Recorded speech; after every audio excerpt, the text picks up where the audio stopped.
Hey guys, Rusty over here. Now I really wanted to make a World of Warcraft video, but just in case you haven't noticed, there is a bit of a content drought right now. So while we wait for patch 9.1, I figured I'd make a video of my personal top 10 best Legion raid bosses, as Legion was my favorite expansion since I started playing in MoP.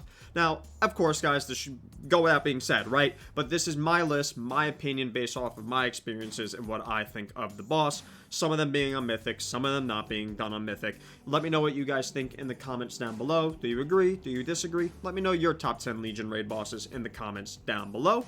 Now, I really do want to continue making more of these videos if you guys enjoy it. So, like the video if you liked it, sub to the channel if you're not already. And again, let me know in the comments down below if you enjoyed the video. So, with that being said, let's get right into the list. I lied. Just to save me some editing time later, most of this footage is from my old raid lead, Ian. I will leave his channel linked down below if you guys want to check that out. Now let's actually get into the list.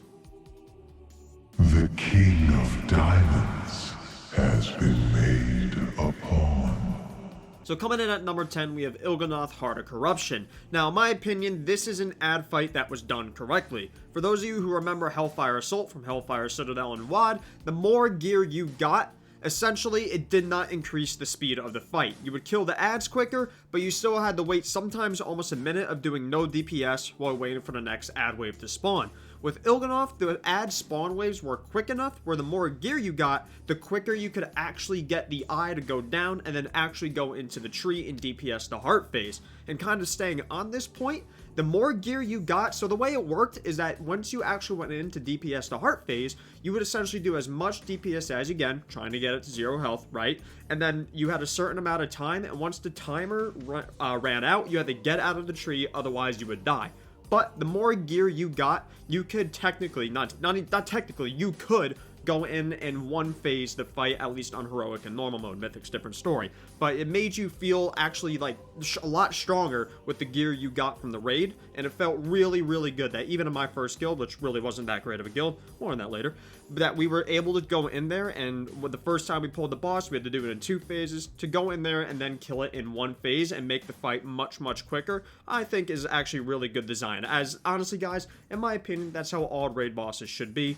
The more gear you get, the easier it gets. None of this part where the more gear you get, you actually have to stop DPS at certain points, which was definitely Artisan for Zymox Mythic. I do not like that design. I think Il'gynoth was really good. And I think this is an important detail to add as well, as it really kept me looking forward to do the fight the next week. And this is the Whispers of Il'gynoth. Now, if you weren't sure what those are essentially these cryptic whispers, these cryptic old god whispers that essentially hinted or literally told you what the next expansion was going to be. And now, I really do think that is important. I thought those were really cool. While it's not technically part of the boss in general, it got me looking forward to do the boss the week after, just to see what he would say next. I thought that was a really, really cool part of the boss. Let's move on to number 9.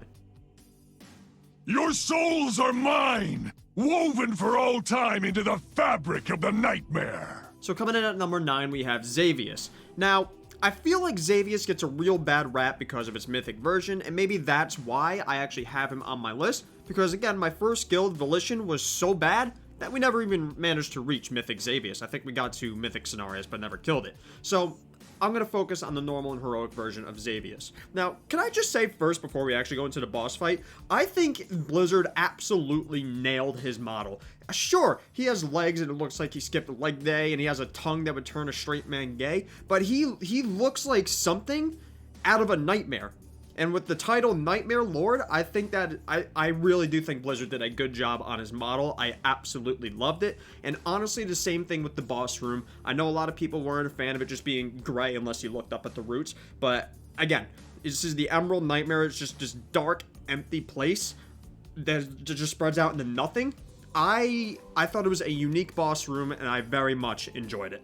Now, to the fight itself, overall, I thought was fun. I really, really liked the dream mechanic where you would essentially let you use 2 sets of cooldowns. So you use 1 set, and then a couple minutes later, so if you're using like a 4-minute or 3-minute cooldown, you can use it again. I thought that was a really, really cool mechanic and was a lot of fun, and it was essentially a death save too if you made a mistake. And even on heroic mode, again, this could be because my guild is bad, Probably was because my guild is bad.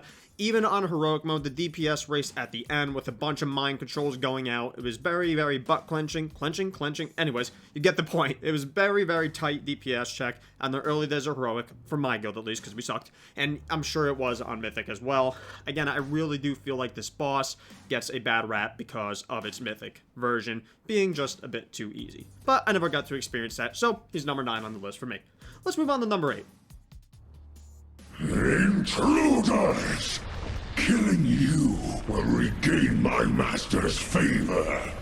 So, coming in at number 8, we have Goroth, which is the first boss in the Tomb of Sargeras, who has a fantastic entrance. He comes crashing into the ceiling and climbs out of a hole in the ground, and as soon as he does, your eyes are greeted by an absolute, again, another amazing model. The art team of Blizzard, they know what they're doing, guys. They are so good at making boss models in art. Like, the Infernal Pit Lord model, I thought that was, honestly, in my opinion, one of Legion's coolest models. I think Blizzard did a good job with the Goroth model. Now, the fight itself was actually really, really fun. Essentially, you were going bowling. Every now and then, the boss would throw a meteor at you, and you had to hide behind the pillars and hit as many as you can, bowling, right, with the meteor, to reduce the damage you take. Other than that, the fight wasn't super complex. You would go bowling, with hide behind the pillars when you did Infernal Burning, and you would move out of stuff on the ground. Mythic mechanic, adding a soak, I wasn't a big fan of that, but it wasn't like super, it's the first boss, right? It doesn't need to have super complex mechanics. However, for a first boss, in my opinion, this was, it was kind of difficult. I'm not saying it was like the most difficult boss ever, right guys? But for a first boss, I remember Goroth being kind of difficult. Like, his abilities hit pretty hard, and if they weren't done properly, you would wipe pretty quick, which is a bit different, a lot different than what Blizzard usually does with first bosses, where they are the, the introductory boss, and then it would get much harder from there. Goroth, in my opinion, was a little bit harder, and then you had Demonic Inquisition and Harjatan, which were a bit easier. Personally, guys, I am a fan of that. They did it again in Eternal Palace with Abyssal Commander Savara being a pretty difficult first boss, harder than Goroth, by the way. I think she actually might have been a little too difficult, and then the next 2 bosses after that being a bit easier. In my opinion, I do like that. I think Goroth was a very good boss. Let's move on to number 7. See for yourself the cruel frozen void that lies beyond the margin of Azeroth's skies! Coming in at number 7, we have Star Augur Atreus. Atreus? Star Augur. Now, again, like Xavius, I feel like Star Augur gets a bad rap because of one of its mythic mechanics. Rightfully so. It was a terrible mechanic. We'll touch more on that in a bit. Right away, like, you go into Star Augur's room. The view box is really, really tight. The camera zoom is really annoying. You're like, oh man, this is going to be a boring fight. He's doing very boring mechanics. First 10% is gone. The walls just go away. Your camera's finally not crap. And you just get just one of the best looking skyboxes ever. And the best part, it starts off with the ice phase with the ice planet, then it goes into the fell phase with the fell planets, and finally the void phase with the void planets. Just the art team, guys. The art team, the fight was so cool looking and very cinematic and epic. I really do like Star Augur. The fight itself was really fun. You have crashing comets coming down everywhere. You have the stack in certain areas to get rid of certain debuffs, working together as a team to do that. The fell phase was actually really cool too, as the tank mechanics. Like, tank mechanics are usually, taunt and swap, you do this, you're done. As a tank, you actually had a job to do with the fell comets in phase 2, or phase 3 technically, going around and clearing all the fell patches on the ground.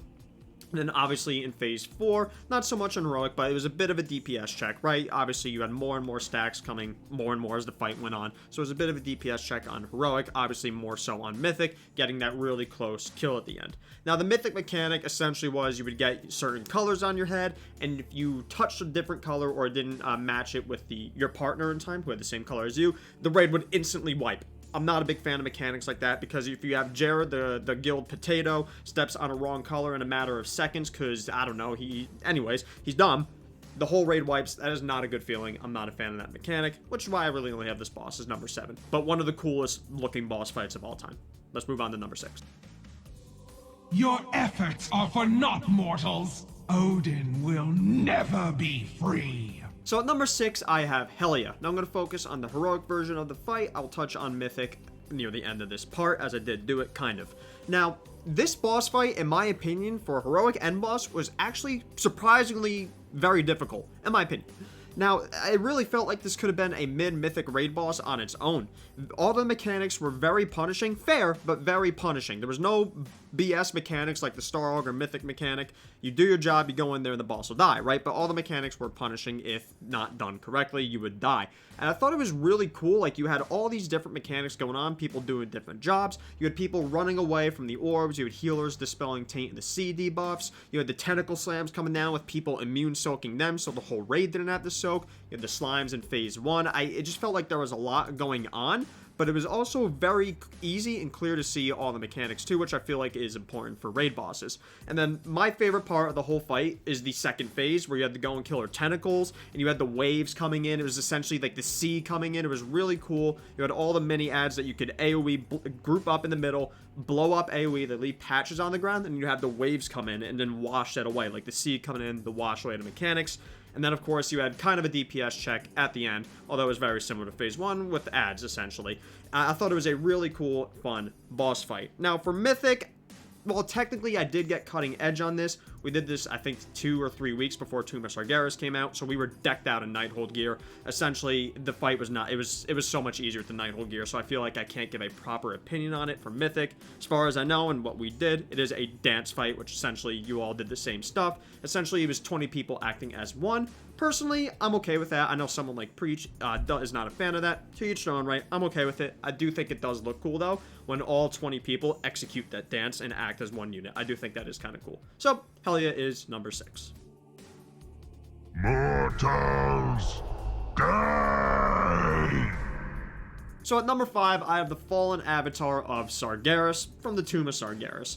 Now, the first thing I really loved about this boss fight is that if you wanted to, it had a mechanic that lets you essentially see the end of the fight without actually killing it. So if your guild wanted to, if you have phase 1 down really good, you at the start of the fight within, I think it was like 10-15 seconds, can go into phase 2, and while you won't kill the boss, it'll let you practice those mechanics.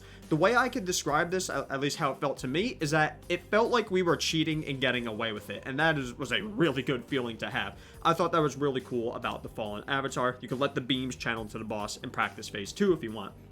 As usual, the fight itself I thought was really good. I love the whole idea of dragging the Maiden of Valor, or whatever it was called, the Maiden, into the beams so the boss didn't get energy, and essentially maximizing your DPS on the boss and also the Maiden as you got more gear, allowing you to essentially push the fight quicker. I wasn't a big fan of the soak mechanic, as, you know, Tomb of Sargeras, the last thing we needed was another soak mechanic, but other than that, I thought it was good. The DPS check in phase 2 I thought was reasonable. Usually at the start of the tier when gear was low, it essentially got down to the end, basically the last second, right? You had very little room left from the Rupture Realities, destroying all the floor, and I thought it was also just really cool that the actual floor was getting destroyed and there was just lava remaining, and all the tornadoes coming around trying to avoid that. It got pretty hectic at the end, and I thought that was pretty fun.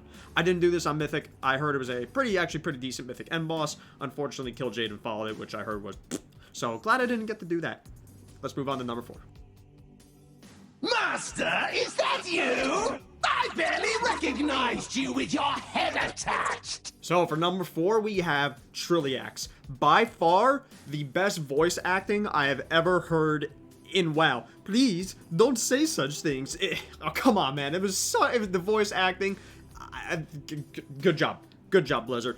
Also, I feel like this boss is a good example of, essentially, I don't think every single boss fight needs to be the super serious, like, really intense, epic thing. I think Blizzard can have some fun with bosses. Make some silly, just dumb, fun bosses. And I think Trilliax is the perfect example of that. Just as like this cleaner dude with a multiple personality disorder, going from wanting to kill you to essentially turning into a BDSM slave where he enjoys getting beaten in his third phase. You're going around, you're killing this, well, you're not killing the scrubbers right away. The scrubbers are cleaning up the mess you made. You're eating cake, guys. You're going around collecting, eating cake. And of course, my favorite mechanic of the fight were the spinner beams, the cutter beams, where he would just jump in the middle and essentially kill people. By the way, if you got hit by those beams, wow, that's a hard mechanic to mess up, guys. Anyways, I thought the boss was silly. The boss was silly. It was fun. It was just a good time with some funny voice acting. Fantastic boss, Blizzard. Absolutely loved it. I will shatter your world! we're in the top 3. And at number 3, we got Croesus, which in my opinion is the best patchwork style fight that Blizzard has ever put out. Although, to be fair, Sludgefist and Castle Nathria is a very close second in my opinion. Croesus, though, absolutely it's just such a good, fun patchwork fight. The Enrage, I think the best part about it is how they did the Enrage. It's not just a timer like most Enrage bosses are. You're fighting him on the bridge, and this dude is slamming it down like an ape with his fist, and every third slam, a piece of the bridge would come off. And it would make the fight harder because of other mechanics, you know, like you had the giant orb you throw that was reduced on based on distance. Well, the bridge is getting smaller, so that distance, as far as you can run back, is getting smaller, meaning more damage. The fight got more intense, and it was just really cool that yes, it was still based off a timer, but it wasn't just like as soon as, I don't know, after 5 minutes he turns big and red and then he just kills you. Nope, you're on that last bridge platform, breaks, your ass gets dropped right in the water. I really am a fan of how they did the Enrage on the boss. I think even the tank mechanic of just not taunting, well, there was the taunt swap in there, right? I just like the two circles that appeared that the tanks got the soak. And then, of course, guys, the beam mechanics. I'm a fan of these beam mechanics because it really showed you, and like, I'm not even joking here. I'm not even trying to joke here, guys. It really showed you who the idiots in your guild were. Guys, how do grown adults not understand the concept of left and right? He's raising this hand here, guys. So if this hand here is being raised, he's going to shoot a beam this way. So what you're going to want to do, now, I understand this is hard. From here, you're going to want to move over here, okay? Over here. People in my guild managed to die at his Anyways, I actually am a fan of the beam mechanics because of that reason. We're keeping that voice crack in, by the way. Croesus, in my opinion, guys, is the best patchwork style boss Blizzard has ever put out. Let's move on to the second best boss of Legion. The Master demands your doom! So for the second best boss of Legion, we have Argus the Unmaker, also the final boss of Legion, and Antorus the Burning Throne. What a fantastic boss fight this was, guys. But first, I feel like I want to address the part where the biggest question on people's mind going into the end of Legion was, are we going to fight Sargeras? I'm very glad he actually wasn't the final boss, and that we actually essentially fought him through Argus, right? As Sargeras essentially empowered him, and that's how we did it. I was very much okay with that. It was still crazy to me that we were fighting a Titan, a weakened Titan with fully empowered artifacts and legendaries, and he still killed us, by the way. More on that in a second. And luckily we had the other Titans to help us. I thought that was, lore-wise, pretty cool in my opinion. I very much enjoyed it. So the actual fight itself on Heroic, let's focus there. It was fun. In Phase 1, guys, you got the super buffs from the orbs. Who doesn't like getting buffed in boss fight, guys? It feels so good, especially when you were doing like a crit build with the, I think it was the Shocky orb, you know, as Demon Hunter at the time. You got super high crit. You went into Phase 2, which was kind of boring. It was a little but it was fine. You had the scythes whirling around. You had a really cool intermission phase with all the ads, where certain ads took more damage based on your school of magic. That was fun, so you had to find which ad you did more damage to and focus that one down. I thought that was cool. And then, dear Lord, oh my god, the best transition into any phase ever. The dude sucked you all into a ball. He's floating in space. He's coming in at you with his scythe. I don't like that he stopped, by the way, before he swings, but whatever. He swings his scythe and just deletes you. Just friggin' deletes you. You're all dead. And luckily, A&R reses you and you go into the tree. And I feel like this is where the boss fight really shines, was the third phase. We'll talk about Mythic in a bit. Where you actually had death as a resource. So you had the tree there. If you died, you could release and run into the tree, which had a certain amount of uses. So essentially, death was a resource. And what was really cool was that even after the tree disappeared and you couldn't come back to life anymore, if you died, you still contributed to the fight. In the dead phase, the dead phase, there were buff orbs where once the ads died, you could go around collecting buff orbs that would buff your raid, helping them to kill the boss. I thought Phase 3 of Argus was so friggin' good, man. Now, its Mythic version. Its Mythic version was my very first true cutting edge, killing it while it was current, so I'm gonna try and keep that out, otherwise I'd probably put this as number 1. However, I thought that, hiccups while I'm recording, great. I thought the Mythic version of the fight was very challenging. I wasn't a fan of how it was just such a huge spike in difficulty, even from Agrimar, the boss before it. But that's besides the point. I thought the fight was really fun on Mythic. Again, being a really tight DPS check at the end. What a fantastic boss. I think the only downside and the reason why I don't have this as number 1, I really feel like Blizzard missed a huge opportunity here. And at the very least of the Mythic version of the fight, Sargeras should have been in the skybox. Like, why? Oh, Blizzard, why was Sargeras not in the skybox? Oh my god, at least on the Mythic version, man. Tell me how cool that would have been. I would have instantly put this boss fight as number 1. But it was still a fantastic fight. So, it's got the number 2 slot. Let's move on to Legions. There's 2 voice cracks this video. Man, we're on a roll. Let's move on to Legion's best boss. I will not fail you, Master. More power. Just need more power. So I'm sure all of you clicked this video expecting Highbot and the Solarn to be the best boss fight, but let me tell you right now, what a terrible boss. Bottom of the barrel, worst boss of Legion. It's Gul'dan, guys. Did anyone actually click this video and not expect Gul'dan to be the best boss fight in Legion? Do I need to say any more? I will, but do I need to say any more? What a fantastic fight. Bobby, if by some, like, negative 2% something, I don't know, by some cosmic error, you're watching this video, quadruple the salary of whoever designed Gul'dan. Fantastic fight, fun fight, and just epic. Just epic. Like, if you want to look up the definition of epic, don't. Just look at Gul'dan. What a fantastic fight. Like, this dude has been a nuisance since Warlords of Draenor, comes in at the beginning of Legion, kills off Varian, one of the only good Alliance characters, and then it's just like, you know what, at that point, I was like, I've had enough of him. I'm going into Nighthold. I'm excited to finally kill this. Finally excited to kill him. And Blizzard doesn't disappoint. So the fight starts out with the ad phases, but you also have the 3 extra action buttons. DPS increases your DPS, tank makes you immune for a little bit, and healer you get an absorb shield, just to summarize essentially what they were. And I feel like they really helped to make the fight a lot more fun, especially the DPS one, guys, which also, it was a little interesting too, because you got this really strong damage buff, but if you took any fire damage, a lot of abilities were fire damage, it would remove the buff, so it required a little bit of planning, which I thought was very enjoyable, even on heroic mode, right? Phase 1, you had the ad phases, which was essentially, in my opinion, just introducing you to what your extra action buttons did. Like, you had the one guy with the tank mechanic, right? I forgot it was like Shatter Essence. You had to use the tank extra action button. Essentially, it taught you what your extra action buttons did. That's the way I saw it. And then you kill all 3 of the ads, and the epic part of fight. This dude, Gul'dan's like, you have this old guy with his stick. He just transformed into Hulk out Gul'dan, huge freaking ripped muscles, orc man, spikes growing out of his back, his eyes glowing green, and just blows the walls away. Meanwhile, by the way, you have Illidan up there in his green crystal just chilling, watching the whole thing. Like, I didn't think it'd get more epic than that. Like, wow, I'm sorry, guys. I'm getting really excited just talking about this fight. I'm probably going to end this video and go 3rd voice crack, by the way, and try and go for the bonus mount. I already have both mounts. Might as well go for another one. Anyways.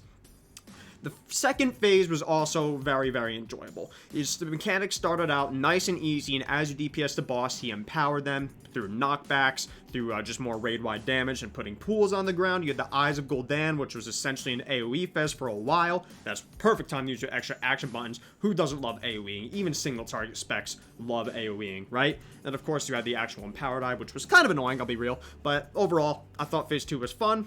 And then, of course, on Heroic, you had the extra ads. Not that big of a deal, though. I actually was also a fan of the tank mechanic, where essentially, as you got really good gear, you were able to solo tank Heroic Gul'dan. When I finally got enough gear to solo tank Heroic Gul'dan, I felt so good. I think, in my memory at least, just off the top of my head right now, the last boss you're able to do that on was Garrosh, I believe. And anyways, you eventually push the boss into Phase 3. He even gets even more hulked out. This is the coolest part of the fight. He turns orange, kind of like a red-orange, gets even bigger. This dude rips the freaking sky open, just rips the sky open. There's a portal. You have a Legion planet in the background. Essentially, I think he's trying to bring, like, Sargeras' soul into Illidan's body as a vessel, and you have the wind sucking you in, trying to suck you off the platform from the portal, and wow. Second best phase transition that Blizzard's ever made. Obviously, the first one belonging to Argus, in my opinion, of course. And then, of course, you had the Phase 3 and all the patches on the ground. I was a big fan of the Soul Well mechanic, soaking the souls. You had the simple run away from the boss mechanic, and, of course, the Eyes of Gul'dan. And I feel like the constant audio between Gul'dan and Khadgar which was also a major character in Warlords of Draenor. Those two, the dynamic between those two characters was very, very well done, even during the boss fight. I really loved their dialogue. And the voice actor for Gul'dan, what was it? I think it was Troy Baker who voiced Gul'dan. I could be wrong on that, but I think it was Troy Baker for the Legion Gul'dan. Did a fantastic job. Guys, I mean, I don't know what else to say for Gul'dan. The fight was epic. It was awesome. It was fun. Its mythic version, of course, had you fighting Illidan. Unfortunately, I did not get to do him on mythic when it was current. I did eventually do it in Tomb of Sargeras. Got the mount and the toy on the same pole, by the way. But this is the only boss that I truly regret not progressing on when it was current. The final phase for mythic, again, epic, awesome. You had Illidan going into the sky with his eye beams. Wow. Again, the only word to describe Gul'dan, in a good way, wow. What a fantastic boss fight. So there you have it, guys. There's my top 10 bosses in World of Warcraft Legion. Let me know if you agree or disagree down below. Let me know your top 10 bosses of Legion down below. And if you enjoyed the video, first of all, throw it a like. Second of all, let me know in the comments down below, guys. If you couldn't tell by the length of this video and how excited I got sometimes, I had so much fun. I actually had so much fun making this video, and I would love to make more, but obviously I'm only going to do it if you guys want me to. So, let me know in the comments down below. And that's pretty much it, guys. I really do hope you enjoyed the video. Again, throw it a like if you liked it. Sub to the channel if you're not already. And the most important thing of every single video I ever make, gotta make sure people know the truth. This is key. This is key. That the fact that Halo 3 it's the best Halo, guys. I'm sorry if you like Halo 2 and you think it's the best. Keyword being you think it's the best. Halo 3, it's the best Halo, and that is a fact. Alright. Until next time, guys. Bye-bye.